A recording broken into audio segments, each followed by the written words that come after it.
नमस्कार, स्वागत है आपका न्यूज़ मीडिया मंच पर। मैं हूं देवेंद्र त्रिपाठी।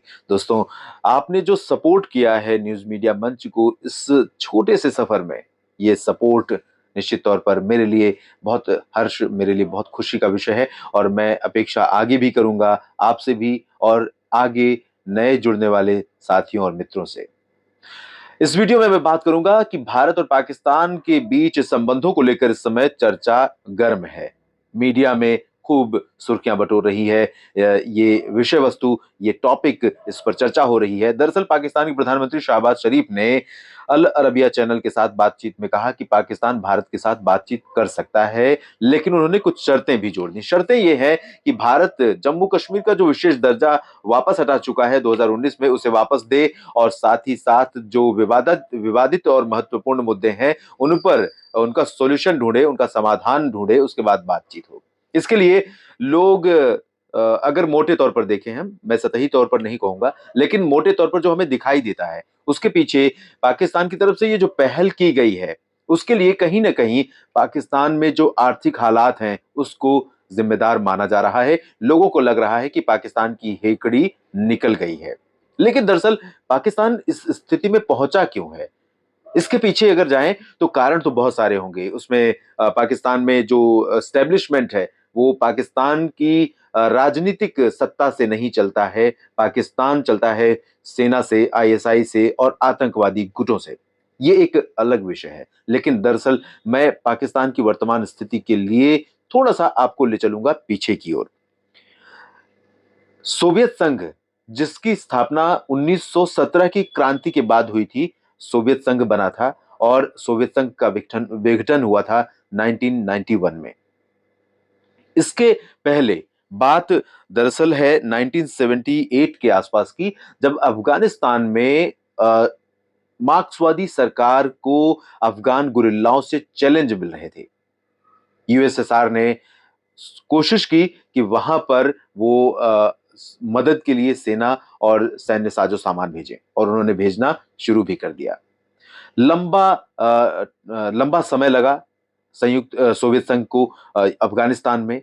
लंबे समय तक उन्होंने डेरा जमाया और वो सफल भी रहे, क्योंकि उनके पास आधुनिक हथियार थे, उनके पास बड़े सैन्य साजो सामान थे और बड़ी संख्या में सैन्य कर्मी उन्होंने अफगानिस्तान में भेजे थे, जिन्हें मुकाबला करना था अफगान गुरिल्लाओं से, जो कि अफगानिस्तान में मार्क्सवादी सरकार का विरोध कर रहे थे और सत्ता बदलना चाह रहे थे।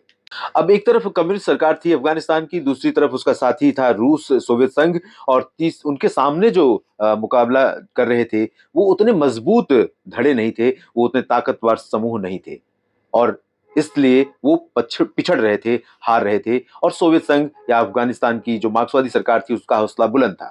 लेकिन धीरे धीरे पाकिस्तान समेत दुनिया भर के जो मुस्लिम देश थे उन्होंने ये महसूस किया कि अफगानिस्तान में जो वहां के नेटिव हैं, वहां के लोग हैं, उनको सपोर्ट करने की जरूरत है।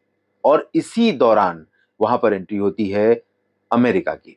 अमेरिका पाकिस्तान के बंदरगाहों के रास्ते अरब सागर से पहुंचता है अफगानिस्तान में, उसके सैन्यकर्मी पहुंचते हैं और ये सारे जो गुट इकट्ठा हुए दुनिया भर से, उन्होंने सोवियत संघ का विरोध करना शुरू किया और सोवियत संघ को मजबूरन लगभग 15,000 सैनिकों की जान गंवाने के बाद, 15 सैनिकों को खोने के बाद और बड़ी तादाद में सैन्य साजो सामान के नुकसान के बाद आखिरकार फरवरी 1989 में यह फैसला करना पड़ा कि उसे अफगानिस्तान से वापस लौटना होगा। वो वापस लौट जाता है और उसके बाद धीरे धीरे अफगानिस्तान में गुरिल्ला यानी तालिबान और अन्य जो कट्टरपंथी धड़े आज मौजूद हैं वो उभरने शुरू होते हैं। उसमें कहीं ना कहीं अमेरिका भी एक सपोर्ट बनकर उनके साथ खड़ा होता है और अब उसके बाद बात पाकिस्तान की तरफ आती है। पाकिस्तान अमेरिका के लिए एक प्लेटफॉर्म बनता है और अमेरिका समेत दुनिया के वो देश जो अफगानिस्तान की मदद करना चाहते थे, वो पाकिस्तान उनके लिए एक मीडिएटर बनता है और पाकिस्तान उस मीडिएशन का बहुत फायदा उठाता है। पाकिस्तान को उसके बाद लगातार आर्थिक सहायता अमेरिका समेत कई देशों से मिलती रही। न सिर्फ आर्थिक मदद मिलती है, बल्कि पाकिस्तान को अमेरिका के उन्नत लड़ाकू विमान जिनका दुनिया भी लोहा मानती है, F-16 मिलते हैं।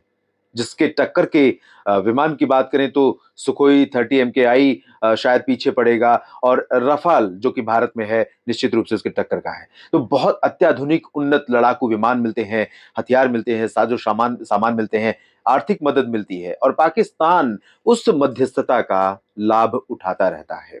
और इसमें कहीं न कहीं अमेरिका उलझ गया होता है। और उसके बाद वही तालिबान, वही गुट अमेरिका पर भारी पड़ते हैं जब 9/11 होता है और अल-कायदा के आतंकवादी अमेरिका के वर्ल्ड ट्रेड टावर को उन्हीं के विमानों से उड़ा देते हैं। तो ये बहुत बड़ी घटना होती है। उसके बाद अमेरिका को लगता है कि वो उलझ चुका है, फँस चुका है, वो वॉर में शामिल होता है, और उस युद्ध में शामिल होने के बाद वो कहीं न कहीं उसमें लंबा समय जब बिताया तो उसे भी वापस लौटना पड़ा। तो अफ़गानिस्तान 2 देशों के लिए लड़ाई की धरती रही, जिन्होंने दूसरे के लिए लड़ाई लड़ाई लड़ी, अपना काफ़ी कुछ गँवाया, और उसके बाद बिना किसी नतीजे के उन्हें दबे पाँव वापस लौटना पड़ा, जिसमें सोवियत संघ था और एक तरफ अमेरिका था। अब इसमें पाकिस्तान की भूमिका आती है। पाकिस्तान जब तक रिलेवेंट बना रहा अमेरिका के लिए या पश्चिमी देशों के लिए या मुस्लिम देशों के लिए अफ़गानिस्तान के मामले में या फिर अन्य मामलों में, तब तक उसे आर्थिक मदद और हथियार मिलते रहे। लेकिन जैसे ही अमेरिका को ये लगा कि ये अब मेरे किसी काम का नहीं, तो अमेरिका ने न सिर्फ आर्थिक सप्लाई रोक दी, बल्कि हथियारों की आपूर्ति रोक दी और कई तरह के सैंक्शन धीरे-धीरे लगाने लगा। और पाकिस्तान ग्रे लिस्ट में FATF, financial action task force, जो कि आतंकवादी गतिविधियों के ऊपर नजर रखती है या फिर अंतर्राष्ट्रीय मामलों में गैर कानूनी तरीके से पैसों का लेन देन या ड्रग्स का कारोबार या स्मगलिंग, इन सभी गतिविधियों पर नजर रखती है, पैरेलल इकोनॉमी चलाने पर नजर रखती है। तो पाकिस्तान का रिकॉर्ड इस मामले में अच्छा नहीं होने के कारण उसे ग्रे लिस्ट में डाला गया था, और इस वजह से अंतर्राष्ट्रीय कारोबार उसका प्रभावित हो रहा था। तो कई तरह से पाकिस्तान की कमर टूट रही थी, और भारत के साथ रही सही कसर उन्होंने पूरी कर ली जब भारत के साथ उन्होंने अपने रिश्ते खराब करने शुरू किए, जब पुलवामा में उन्होंने हमला किया। उससे पहले 2008 में मुंबई आतंकी हमले के बाद से भारत के रिश्ते तल्ख हुए थे। लेकिन मोदी सरकार के शासनकाल में जब पुलवामा हमला हुआ, उसके बाद मोदी सरकार ने बहुत ज़्यादा स्ट्रिक्टली पाकिस्तान से अपने संबंधों को तोड़ दिया कह सकते हैं। क्योंकि दोनों देशों के दूतावास के अधिकारी एक-दूसरे के देश में नहीं हैं। हालात, अगर रिश्तों की बात करें तो बहुत गंभीर दौर से गुज़र रहे हैं दोनों देशों के रिश्ते। पाकिस्तान निश्चित तौर पर इस समय जिस स्थिति में है, उस पर किसी भी भारत जैसे देशों की बात करें तो तरस आएगा भारत देश के लोगों को, भारत के लोगों को। लेकिन भारत के लोग अगर पाकिस्तान का रिकॉर्ड उठाकर देखेंगे तो पाकिस्तान का रिकॉर्ड निश्चित तौर पर बोलने और करने में बहुत अंतर रहा है। कथनी-करनी अलग-अलग रही है। एक तरफ मुशर्रफ भारत के साथ बैठकर समझौता करते हैं और दूसरी तरफ हमले की योजना बनती है, तो कारगिल की। तो ये इस तरह की चीज़ें हैं जो रिकॉर्ड है, जो इतिहास में है, जिसके आधार पर भारत पाकिस्तान पर कभी भरोसा नहीं कर सकता है। और भारत के विशेषज्ञों की अगर मानें, तो पाकिस्तान जिस हालत में पहुँचा है, उसके लिए वो खुद ज़िम्मेदार है, और भारत की तरफ से अगर वो गुहार लगाए, तो भारत को उसकी मदद नहीं करनी चाहिए। आपकी प्रतिक्रिया क्या है इस विषय पर? ज़रूर कमेंट बॉक्स में लिखें। धन्यवाद।